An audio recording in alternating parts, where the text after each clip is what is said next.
kayu dan kulit.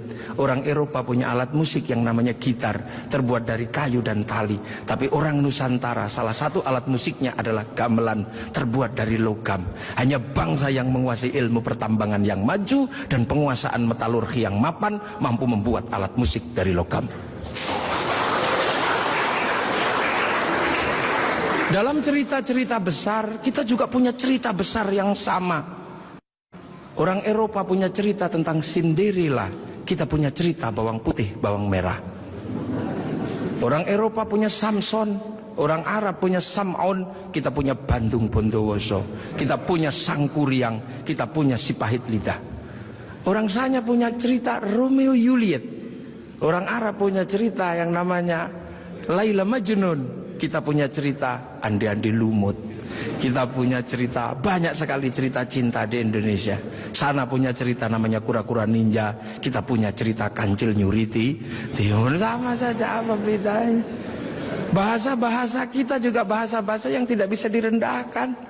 Orang Inggris bilang rice, orang Arab bilang rus, orang kita bilangnya macam-macam. Kalau masih di sawah namanya padi, kalau sudah dipanen namanya gabah, kalau sudah digiling namanya beras, kalau patah-patah namanya menir, kalau dibungkus namanya lontong pakai daun, kalau dibungkus pakai namanya ketupat pakai janur, kalau tidak dibungkus namanya nasi, dicuri satu namanya sebutir nasi, kalau diublek-ublek namanya bubur, pantatnya gosong namanya kerak atau intip. Sana cuma rice sama rus.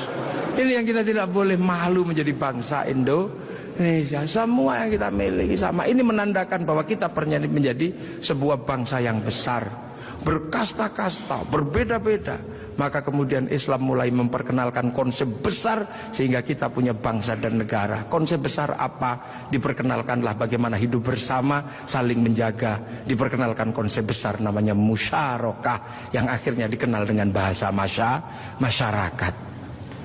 Kalau sudah jadi musyarakah, semua harus saling mengerti dan saling bertanggung jawab. Maka diajarkanlah menggunakan kalimat Rasulullah, kullukum ra'in wa kullukum mas'ulun an ra'iyati. Raja dan hamba dihilangkan, diganti dengan ra'iyah yang diserap ke bahasa Indonesia menjadi rakyat. Dan satu-satunya bangsa Islam di dunia yang mampu mengadaptasi kalimat ra'iyah menjadi rakyat hanya ulama-ulama Indonesia.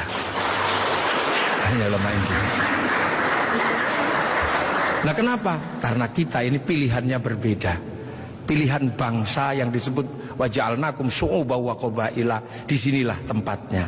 Arab tidak ditemukan bangsa yang berbeda. Mereka satu bangsa. Eropa satu bangsa. Arab